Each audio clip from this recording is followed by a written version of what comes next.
اعوذ بالله من الشیطان الرجیم بسم الله الرحمن الرحیم.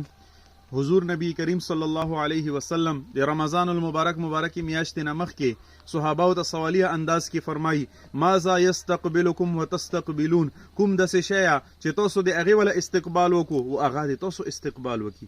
حضرت عمر رضی الله عنه عرض کوي چې یا رسول الله صلی الله علیه وسلم وحی نازلیږي چې موږ استقبال وکړو. حضور مبارک ته فرمایل چې نه.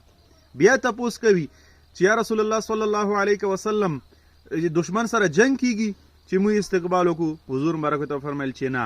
بیا عمر رضی الله عنه عرض کوي چې یا رسول الله صلی الله علیه وسلم داسې کوم یو کور کیدونکی چې موږ استقبال وکړو.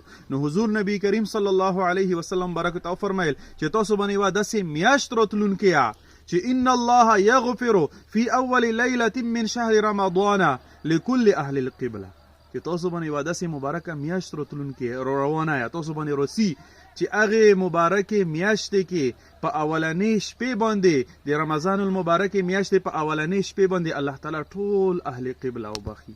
نو حاضرینو موږ باندې یوه داسې مبارکه میاشت را روانه په کور ده چې موږ د خوشحالۍ سره یې د وله استقبال وکړو. واخر دعوانا ان الحمدلله رب العالمین.